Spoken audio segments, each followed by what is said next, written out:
25 години јубилеј во балетската дејност и кога ќе се свртите наназад, кои се нештата за кои што сметате дека се клучни за она што сте денес? Не ми се битни ниту улогите, ниту аплаузите од публиката, туку битни ми се луѓето кои што веруваа во мене и менторите кои што ме бодреа секој чекор да бидам се подобра и подобра. Тука ќе ги спомнам и колегите со кои што ја делев сцената, се уште понекогаш ја делам сцената со нив, каде што ги споделувавме сите оние моменти на болка, тага, среќа, па дури и тишина. Така да 25 години наназад е само еден успех за мене лично, затоа што уметноста е таа која што треба да живее и да не води, и можеби тоа е единствената причина која што 25 години активно се уште сум на сцената и нормално љубовта кон професијата и љубовта кон телото како главна алатка за едно уметничко доживување, да кажем. Велите луѓето што ме бодреа, меѓутоа претпоставам дека имаше и препреки и сега се надевам дека не е селективна меморија, меѓутоа знам дека ги паметите и препреките во животот. Да, нормални се тие препреки. Мислам дека секој балетски уметник, па дури и секој, не мора само балетски уметник, секој човек има некои препреки во животот кои што едноставно понекогаш ги спречуваат да го достигнат тоа што го имаат замислено во својот живот, но сите тие препреки за мене биле едноставно мотивација плюс. Така да тие препреки ме направиле тоа што сум денеска. Тие препреки ми помогнале да созреам јас како еден уметник и да го делам своето знаење со моите помлади колеги сега. Така да убави се тие препреки, тешки, болни, напорни. Соработувавте со врвни домашни и странски кореографи и верувам дека тие оставија свој белег во вашиот кореографски ракопис. Да, мене ми е драго... Иако е неблагодарно да издвоиме некој од нив, меѓутоа... Убавината у сето тоа што секој кореограф има свој еден кореографски печат. Секој кореограф е еден свој нов свет, да кажеме. Од класичните кореографи, да кажем, сум ја научила прецизноста во самото движење, дисциплината и убавините се во малите детали, да кажеме, тоа е од класичниот балет. А од современите кореографи можам да кажем дека едноставно ме научиле што значи слобода, што значи креативно да се изразуваш, што значи храброст да бидеш соголен на сцена, што е многу битно за еден уметник. Така да спојот на тие две работи можеби го прави мојот кореографски печат, затоа што сепак има една структурна форма, една жива форма, со една блага нота на лирика и можеби тоа е мојот препознатлив кореографски печат, затоа што многу е битно еден кореограф да има свој кореографски печат. Сум работела со многу кореографи и од класичниот и од современиот. Можеби некои од подрагите представи за мене лично е Ице Галини "Агонија на срцето", каде што навистина беше фантастично да се соработува со него, затоа што тука баш го имаме тој спој на класичното и на современото, каде што прецизноста е многу битна и деталите во секој покрет е многу битен.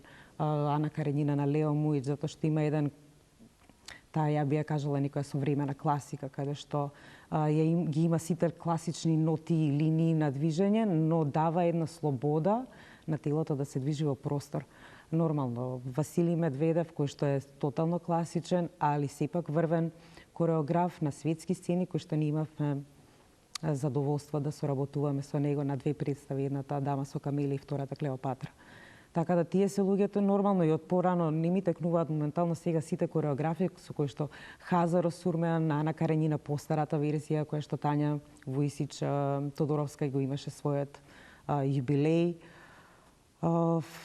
Имаше и доста современи кореографи, повеќе на кај алтернативната сцена, Артур Кугелајн, Сташа Зуровац, фантастична представа "Песна над песните", која што е музика на Маријан Нечак, каде што беше фантастично да се соработува со него, иако целата некако работа падна на мене, бидејќи јас му бев асистент, поморав да ги учам сите чекори преку видео, за кога ќе дојде он да биде спремна целата представа, али музиката и самите движења тоа што не прават да бидеме живи на сцена и да уживаме во секое движење.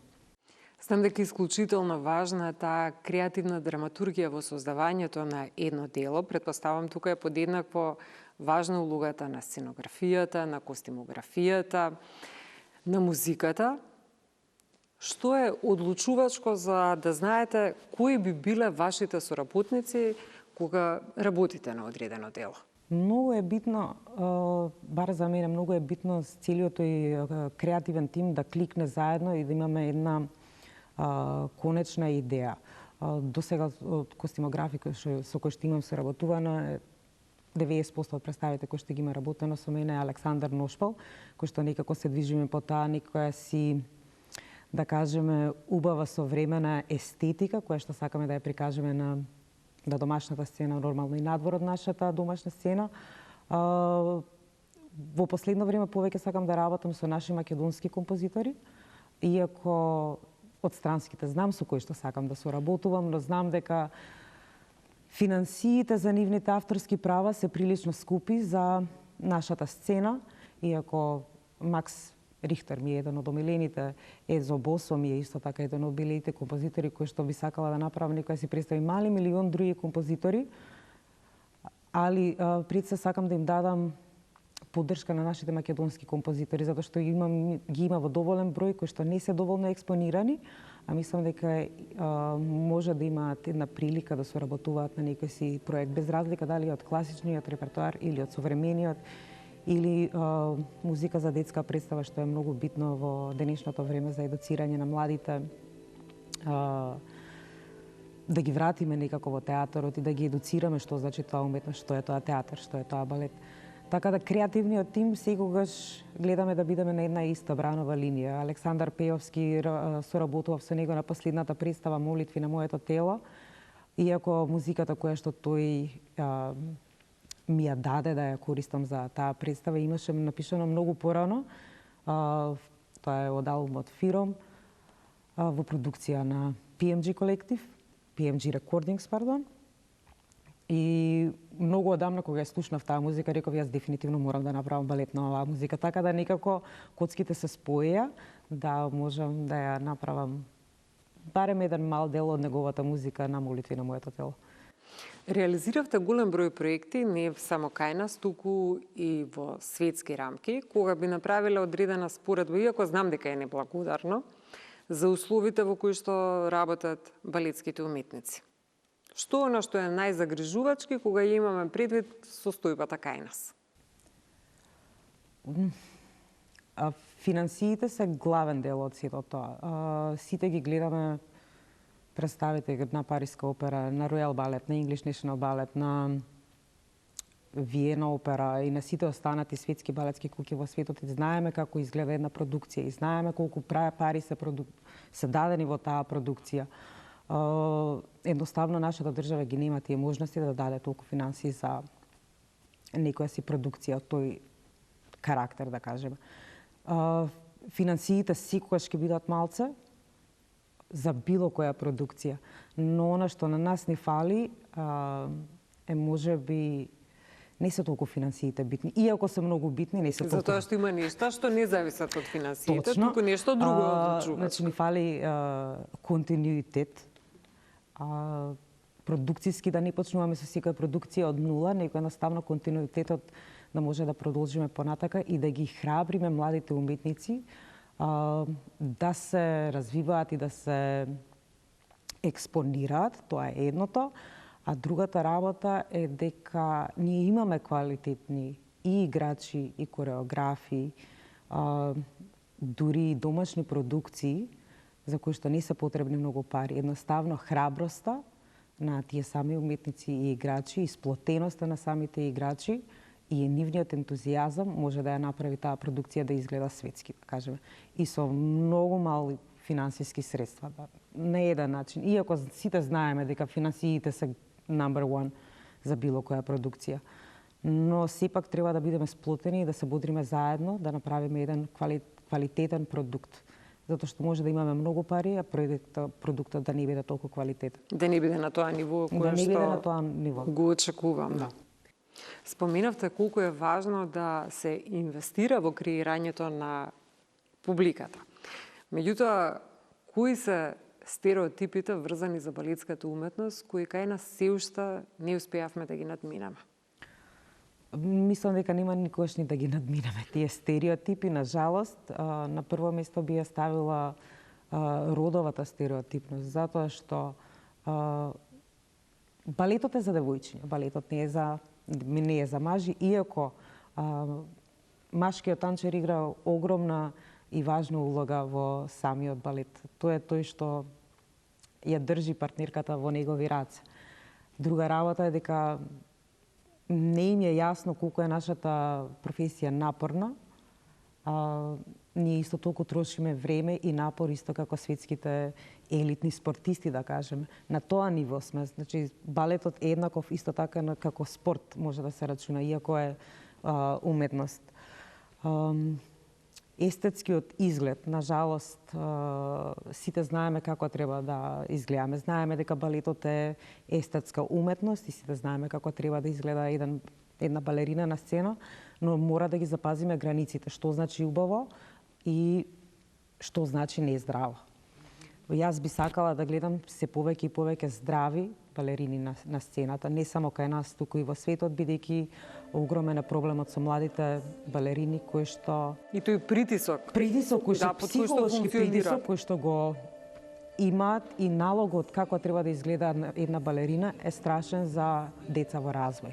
Не би сакала тоа да го има ниту еден млад играч, ниту едно дете кое што сака да се занимава со оваа професија. Оваа професија е убава и напорна професија, психолошки ужасно тешка оваа професија, затоа што only the strongest survive. Само најсилните издржуваат. Али тоа не значи дека треба да се откажат, него секогаш треба да останат своји и достојни на тоа што се. Со кои нешта вие никогаш не направивте компромис и професионално и приватно? Балетот секогаш ми бил на прво место и балетот. Играњето секогаш ми било на прво место. И никогаш нема да направам компромиси за тоа што сакам. Затоа што јас себе си се рачунам, јас самата себе си се доживувам дека сум танц. Без разлика и кога седам мирно, мене нозете едноставно ми танцуваат, мене мозокот ми има некои музички вибрации кои што сакаат едноставно да креираат. Може би приватниот живот е тој што сегаш сум го ставала на второ место. Сега учам полека да се посветувам на својот приватен живот, затоа што сваќам колку е битен тој приватен живот и колку е битно да имаш поддршката од тој што е до тебе. Не зборам за фамилијата, секогаш била поддршка, главна поддршка и без нив нормално не би стигнала до ваму каде што сум, затоа што брат ми како театарски режисер секогаш од другата страна ме бодрел. Но вие споменавте дека вашиот брат, зборуваме за режисерот Синиша Евтимов, дека никогаш нема дојдено на ваша премиера. Никогаш нема дојдено на моја премиера, може би еднаш кога дојде, го замолив да дојде на проба на Заспаните убавици, бидејќи имаше карактери за кои што ми требаше едноставно режисерски инпут, како да ги развијам тие карактери, како да можам да дојдам поблиску до самите играчи, да си го разработат својот лик. Дојде на една проба, изгледа и ми рече: Саша, вика, ова ти е добро све, само мораш да им кажеш на играчите дека треба сите да бидат внесени во карактер. Ние малце како балетски играчи карактерите некако ги ставаме на второ ниво. Прво ниво ни е главно играта да биде, а карактерот го ставаме на второ ниво. Може би тоа е тоа што ми фали мене, да кажеме, од еден режисерски како сугестија. Како сугестија. Да. Али никогаш нема дојдено на моја премиера. Сето тоа има поврзано со моето детство и со мојата болка, затоа што можеби ако се ставам на негово место, кога ме гледал како доаѓам јас од балет, дали од проба или било што, можеби не му е било јасно како нешто што толку многу го сакаш може толку искрено да те боли и да те повредува. И може би од таа страна го разбирам тотално зашто не сака да дојде на моја представа, али секогаш ме бодри пред секоја представа, пред секоја премиера, ми се јавува и само ми посакува голем успех да имам, што почита, љубовта и поддршката се на едно сосема по-друго емотивно ниво, отколку да биде присутен во публиката. Така да тоа многу ми значи мене лично. Не ми е потребен некој да седи во публика и да ме бодри, него едноставно гласот него... Во оној момент кога ќе дојдете дома, да биде како поддршка. Си дискутираме за представата и за сите тие работи, или јас кога идам на негова представа. И кога не можам да отидам на негова премиера, затоа што јас имам овдека некоја представа, секогаш гледам да ги пратам, затоа што особено значено за еден кореограф е да гледа што повеќе театарски представи, затоа што театарот и балетот имаат една убава корелација. И многу повеќе сега имам послободно време, каде што можам баш кореографски и театарски да се едуцирам на еден начин, за да ги направам моите представи што подобри. Го имам мувментот, ја имам кореографијата, но знам дека нешто фали, каде што јас треба да се надградам самата лично себе си. Ви благодарам, Ефтимова, за интервјуто. Ти благодарам и на тебе.